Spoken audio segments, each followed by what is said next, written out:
सोने चांदी की बढ़ती कीमतों ने आयुर्वेद को संकट में डाल दिया है। जी हां, दवाइयां 3 गुना महंगी हो चुकी हैं। दुकानों पर सन्नाटा है और मरीज इलाज के लिए भटक रहे हैं। सवाल यही है कि क्या सरकार सब्सिडी देकर राहत देगी या फिर आयुर्वेद गरीबों के लिए हमेशा के लिए एक सपना बन जाएगा। एक रिपोर्ट हमने तैयार की आपके लिए, आइए जरा देखते हैं साथ।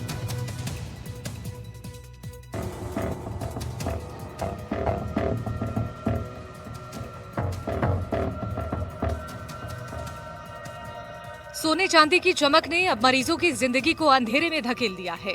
आयुर्वेद की रीढ़ मानी जाने वाली स्वर्ण भस्म और रजत भस्म आज आम आदमी की पहुंच से बाहर हो चुकी हैं।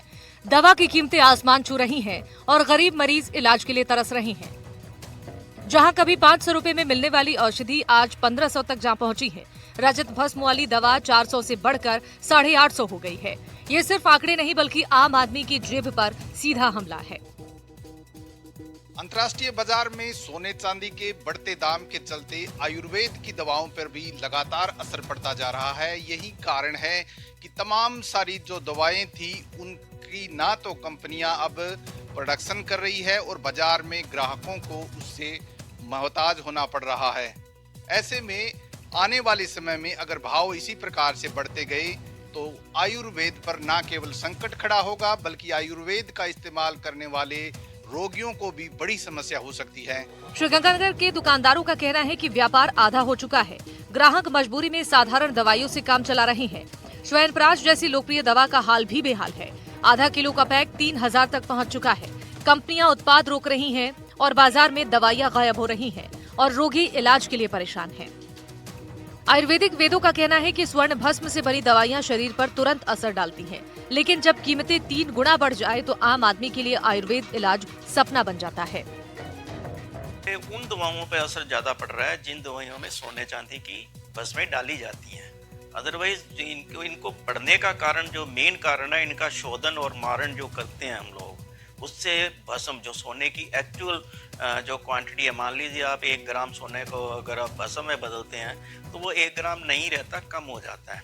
तो इस वजह से फ़र्क पड़ता है, क्योंकि जैसे आपको मालूम होगा कि सोने का रेट जो इस समय है लगभग 1.5 लाख के आसपास 10 ग्राम का पहुंच चुका है और वो इस सबसे बड़ी रीज़न है। और चांदी लगभग 3.25 लाख रुपए की किलो के हिसाब से होगी, जो पहले 20-25 हज़ार रुपये किलो मिलती थी। 3-4 औषधि आती थी, वीर्य शोधन वटी, चांदी भस्म। अब कंपनियां भी ऊंचे माल में लेकर के वो रेट बढ़ा देती है, फिर अब डाउन आ जाते हैं रेट चांदी के, तो वो इस संशय में बढ़ाने भी बंद कर रखी है। कईयों ने तो माल आ नहीं रहा है बाजार के अंदर, तो रेट का अनफैक्चुअल रेट होने के कारण ये समस्या आ रही है कंपनियों को भी। दुकानदारों को तो फिर अल्टरनेट ही नहीं है, इसका जो चीज़ आती है बाजार में वही देनी पड़ती है, तो इसके लिए संकट ही है इसका।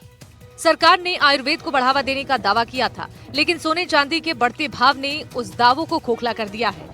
पतंजलि जैसी कंपनियों से आयुर्वेद के पुनर्जागरण की उम्मीद थी, लेकिन महंगाई ने उस उम्मीद को धूमिल कर दिया है।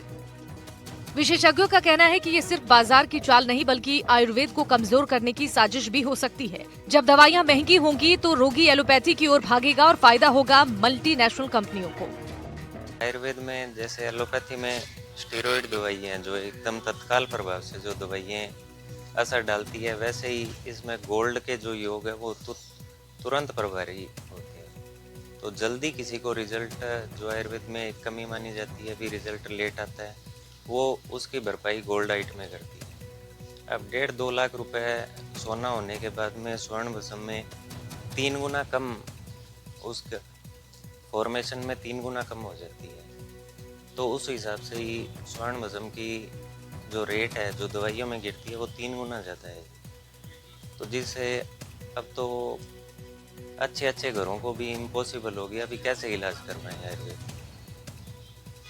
तो अत्यधिक महंगी होने के कारण बहुत दिक्कतों का सामना कर रहे हैं। आयुर्वेदिक दवाओं का व्यापार 50% तक गिर चुका है। दुकानों पर सन्नाटा है, कंपनियां उत्पाद रोक रही हैं और रोगी इलाज के लिए परेशान हैं। सोने चांदी के बढ़ते भाव ने आयुर्वेद को संकट में डाल दिया है। सवाल यही है कि क्या आयुर्वेद का भविष्य अब सिर्फ महंगाई की भेंट चढ़ने वाला है। जोधपुर आयुर्वेद विश्वविद्यालय के कुलगुरु प्रोफेसर गोविंद सहाय शुक्ल ने साफ कहा है कि सोने और चांदी की कीमतों ने आयुर्वेदिक उपचार को भी महंगा कर दिया है। लंबे समय से आयुर्वेद पर निर्भर मरीजों के लिए ये संकट है। सरकार को सब्सिडी देनी चाहिए ताकि मरीजों पर आर्थिक बोझ न पड़े। देश दुनिया में सोने और चांदी के दाम भले ही आसमान छू रहे हैं, लेकिन इसका सीधा असर न सिर्फ जो है वो अंतर्राष्ट्रीय बाजारों पर पड़ रहा है, इसका एक बड़ा असर जो है वो स्वास्थ्य के क्षेत्र में भी पड़ रहा है। कह सकते हैं जिस प्रकार से आयुर्वेद का जो क्षेत्र है, यहां पर भी जो है वो कहीं ऐसी मेडिसिन हैं, औषधियां हैं, जिसमें जो है वो स्वर्ण, सोने और चांदी का उपयोग किया जाता है। कह सकते हैं निश्चित रूप से इसका सीधा असर जो है वो ऐसे मरीजों पर पड़ रहा है जिनका लंबे समय से जो है वो आयुर्वेद के माध्यम से जो है उनका उपचार किया जा रहा है। ये बयान सिर्फ एक विश्वविद्यालय का नहीं बल्कि उन लाखों मरीजों की आवाज है जो आयुर्वेद पर भरोसा करते हैं। डायबिटीज से जूझते लोग, हृदय रोगी, मानसिक अवसाद से लड़ते मरीज और कमजोर बच्चों के परिवार, सब पर असर साफ दिख रहा है।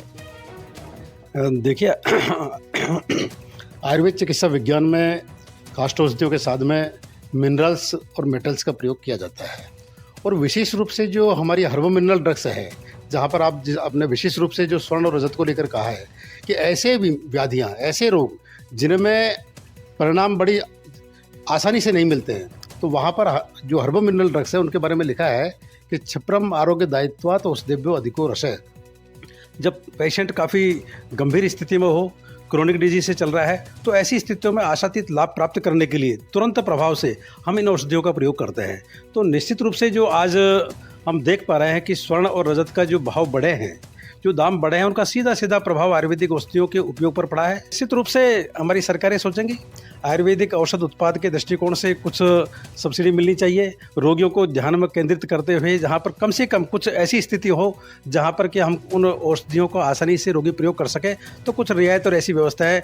ऐसी स्थिति में यदि लंबे समय तक ऐसा चलता है तो मैं समझता हूँ कि जो आयुर्वेद की जो नागार्जुन की परंपरा है हर्बल मिनरल ड्रग्स की, रस औषधियों के प्रयोग करने की, स्वर्ण और रजत जैसी औषधियों के प्रयोग करने की, और अभी आप ये देखिए कि हम बच्चों में स्वर्ण प्राशन का प्रयोग करते हैं। अब सवाल सरकार से है कि क्या वो आयुर्वेदिक दवाओं को बचाने के लिए कदम उठाएगी, क्या मरीजों को राहत देने के लिए सब्सिडी मिलेगी, या फिर सोने और चांदी की चमक में मरीजों की जिंदगी की कीमत दब जाएगी। आज ये मुद्दा सिर्फ बाजार का नहीं बल्कि स्वास्थ्य का है, और अगर इलाज महंगा हो गया है तो गरीब मरीज कहाँ जाएंगे। आयुर्वेद की जड़ें हिल रही हैं, मरीजों की उम्मीदें टूट रही हैं, और सवाल यही है कि क्या इलाज अब सिर्फ अमीरों का अधिकार बनकर रह जाएगा। ये जो स्वर्ण और जो सिल्वर है, इसके जो उपयोग से जो तैयार होने वाली जो औषधियां हैं, उनके दाम भी करीब 10 से लेकर 25% तक बढ़ गए हैं, जिससे ऐसे मरीजों को विशेष तौर पर जो है वो प्रभावित कर रहा है, जिनका लंबे समय से जो है वो आयुर्वेद पद्धति से उपचार चल रहा है। अब देखने वाली बात है कि सरकार जो है इन औषधियों के लिए क्या सब्सिडी का प्लान करती है, या उन्हें राहत देने के लिए जो है कोई नई नीति लाती है। जोधपुर से NDTV के लिए मुकुल परिहार।